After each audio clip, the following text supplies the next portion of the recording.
దూరం అవుతుంది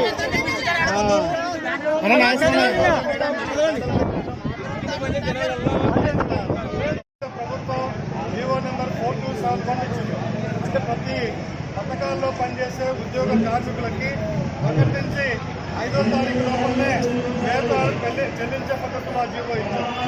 ప్రభుత్వం ఇచ్చినటువంటి జీవోనే అమలు చేయకుండా ఉండడం అనేది అన్యాయం.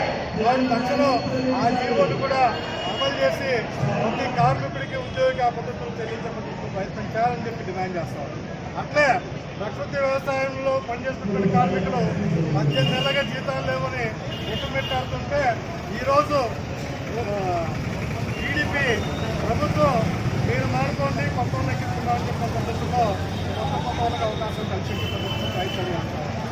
ఈరోజు కొత్తగా తీసుకున్నటువంటి పోస్టుల్లో కొత్తలకు అవకాశం ఇస్తాం తప్ప పాతలకు అవకాశం ఇవ్వమని చెప్తాం. రెడ్డి గారు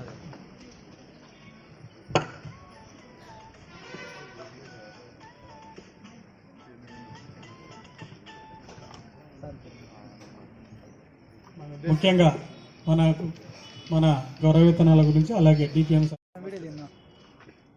అందరికీ తెలుసు. ఈవెన్ రాష్ట్ర స్థాయిలో మన అత్యున్నత అధికారి మన విజయ్ కుమార్ సార్ మాకన్నా ముందుగా మీరందరూ కూడా సార్ మీ గ్రూప్లో ఉన్నాడు.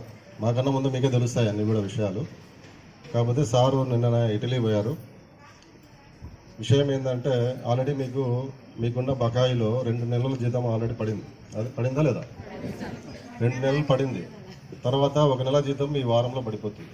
ఆల్రెడీ పంపించడం జూన్ మంత్ ఆల్రెడీ మీరు ఎవరైతే వర్క్ ఇచ్చారో వాళ్ళందరికీ కూడా పంపించడం జరిగింది. ఈ వారంలో 1 నెల పడుతుంది. అంటే 3 నెలలు మీకు పడినట్టు.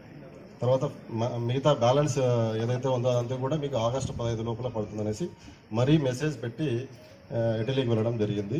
సిఇఓ గారి మెసేజ్ కూడా ఇప్పుడు మన రాజశేఖర్ గారికి చూపించాను, నాగరాజు గారు. ఇప్పుడు మీకు కూడా చదువు వినిపించామంటే చదువు వినిపిస్తాను. ఏపీ సీఎం సిబ్బందికి అందరికీ